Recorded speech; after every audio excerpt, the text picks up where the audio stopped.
یسوع مسیح ناصری کے بابرکت خوبصورت اور جلالی نام میں تمام مقدسین کی سلامتی ہو۔ آمین۔ ابھی جو ہم نے بائبل مقدس میں سے حوالہ کو سنا ہے، یہ عید فصح کے تعلق سے بات کی گئی ہے۔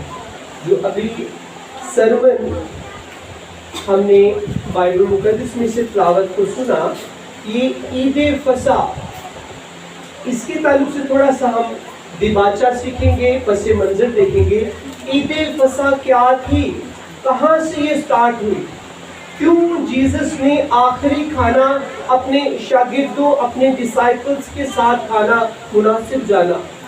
جب بنی اسرائیلی لوگ مصر کی غلامی میں تھے اور وہ اڑتے تھے، ان پر مصری لوگ ظلم کرتے تھے اور وہ خدا سے دعا کرتے تھے، خداوند ہمارے لیے کوئی مددگار بھیج جو ہمیں غلامی سے آزاد کرے، مصریوں کے ہاتھ سے چھڑائے۔ اس وقت خدا نے موسیٰ کو چنا اور موسیٰ کو خدا فرعون بادشاہ کے پاس بھیجتا ہے کہ جا بادشاہ سے کہہ میرے لوگوں کو جانے دے، انہوں نے میری عبادت کرنی ہے۔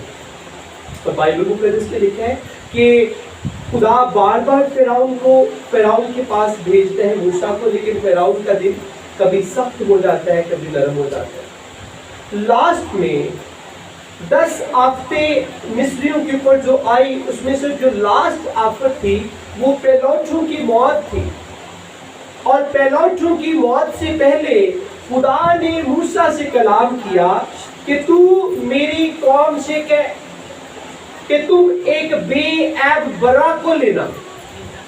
بے عیب، یاد رکھیں، میری آواز باہر تک پہنچ رہی ہے، ایک بے عیب برا، جس برا کے اندر گناہ نہ ہو، جو برا زخمی نہ ہو، بے عیب ایک برا لینا، اور اس برا کو اپنے خاندان کی، جو خاندان میں افراد ہیں ان کی تعداد کے مطابق برا لینا اور پھر اسے ذبح کرنا، اور اس کا جو خون ہے وہ آپ نے اپنے گھر کی چوکھٹوں کے اوپر، اپنے گھر کی مین انٹرنس کے اوپر برے کا خون لگا دینا ہے۔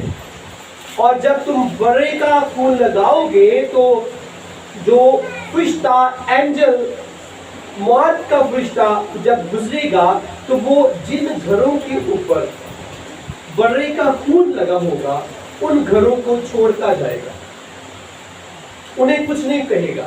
لیکن جن گھروں کے دروازے کے اوپر خون نہیں ہوگا ان کے پیلوٹے موسیٰ سے خدا نے کہا مارے جائیں گے۔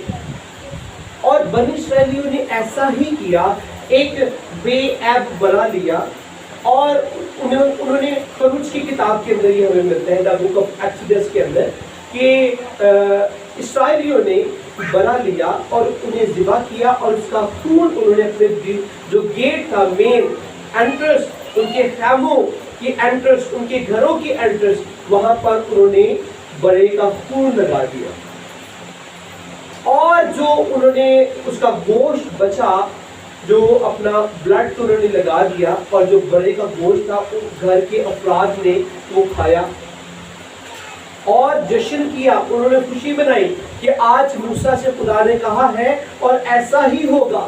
مصریوں کے پہلوٹے جو ہیں، بچوں میں سے جو پہلوٹا بچہ ہوگا وہ مارا جائے گا۔ اور رات کو موت کا جب فرشتہ آیا تو بائبل مقدس میں لکھا ہے کہ مصریوں کے سارے پہلوٹے مارے گئے، حتیٰ کہ بادشاہ کا بھی پہلوٹا جو بیٹا تھا فرعون کا وہ بھی مارا گیا۔ اس کے بعد فرعون نے موسیٰ سے کہا کہ ہاں میں تیری قوم کو جانے دیتا ہوں، میرے ملک میں بہت نقصان ہوا ہے، اب میں تیری قوم کو جانے دیتا ہوں۔ بیسیکلی وہاں پر جو کنسیپٹ تھا، خدا نے موسیٰ کو بتا دیا تھا کہ میرا بیٹا یسوع ذبح ہوگا، بے عیب برا صرف یسوع ہے جس کے اندر گناہ نہیں ہے۔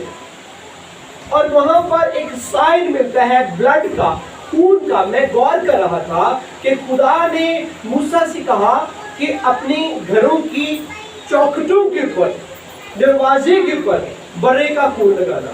فرشتہ صرف بلڈ دیکھے گا، فرشتہ یہ نہیں پوچھے گا کہ اس گھر میں مصری رہتے ہیں یا اسرائیلی رہتے ہیں، نجات یافتہ رہتے ہیں یا کوئی نہیں نجات یافتہ، فرشتہ ان چیزوں کو نہیں دیکھے گا. خدا نے کہا فرشتہ صرف بلڈ کو دیکھے گا. ایک چیز ہمیں سیکھنے کو ملتی ہے کہ یسوع کا لہو بہت ضروری ہے ہمارے اوپر ہونا. ہم ناپاک ہیں، ہم پاک ہیں، ہم گناہ کی حالت پہ ہیں، ہم گناہ کر کے آئے ہیں.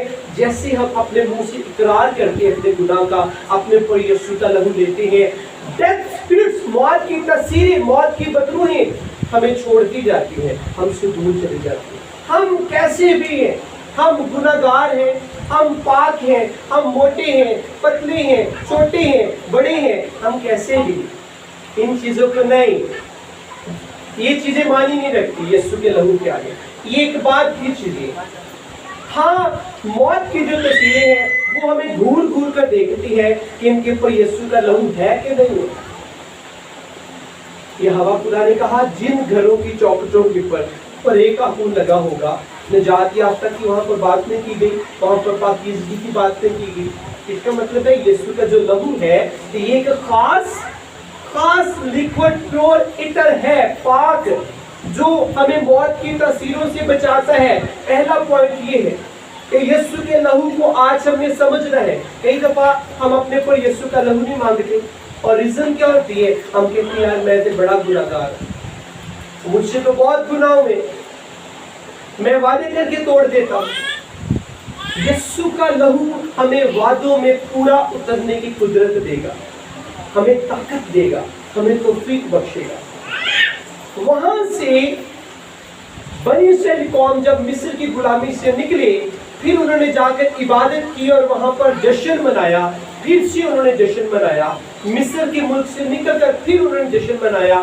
پہلی عید فصح انہوں نے ملک مصر کے اندر بنی اسرائیل قوم نے بڑے کو ذبح کر کے اس کا بلڈ گھروں کی چوکھٹوں کے پر لگا کر عید فصح کو منایا. اس کے بعد جب وہ وہاں سے ملک مصر سے نکلے، انہوں نے پھر ہر سال پھر مقرر ہوا کہ ہر سال پھر وہ عید فصح کرتے تھے. آج بھی یہودی لوگ عید فصح کو مناتے ہیں اور وہ اپنے بچوں کو بتاتے ہیں کہ ہم مصر کی غلامی میں تھے اور خدا نے ہمیں وہاں سے آزاد کیا. جس دن جیسس نے پکڑوائے جانا تھا، بائبل مقدس میں بتاتی ہے کہ عید فصح کا دن آ گیا. اور عید فصح کے اندر کیا کیا جاتا تھا؟ برا لیا جاتا تھا. بائبل مقدس میں پرانے عہد نامہ میں بے شمار عیدوں کا ذکر ہے جنہیں ہم نہیں مناتے. اگر خدا نے زندگی بخشی تو ہم اس سال میں ہم ان عیدوں پر بھی غور کریں گے. جی احسان بھائی، ہم ان عیدوں پر بھی غور کریں گے جو بائبل مقدس کے اندر لکھی ہے، جنہیں منانا چاہیے اور جنہیں ہم یاد جب کرتے ہیں تو برکت پاتے ہیں. پہلی بات ابھی ہم نے سیکھی کہ یسوع کا جو لہو ہے وہ ہمارے اوپر ہونا بڑا ضروری ہے. ہم پاک ہیں نہیں ہیں، اس کے باوجود ہماری زندگی میں گناہ ہے یا نہیں ہے، یہ چیزیں بات کی بات ہے، ان سے بھی ہم نے اقرار کر لیا ہے. لیکن ہر روز اپنے پر موت کی تاثیروں سے بچنے کے لیے یسوع کا لہو اپنے پر مانگنا بہت ضروری ہے، اشد ضروری ہے. ہم ڈیلی مانگے، صبح شام مانگے اپنے پر، اپنے بدن کے اعضاء کے پر، تاکہ یسوع کا لہو ہمیں محفوظ رکھے. اس کے ساتھ ساتھ یہ جو عید فصح سیکنڈ ہمارا پوائنٹ ہے، عید فصح کو جب یہودی مناتے تھے وہ برا لیتے تھے. یسوع مسیح ناصری نے اپنے شاگردوں کو بالا خانہ میں جمع کیا، ایک ہال میں، ایک کمرے میں جمع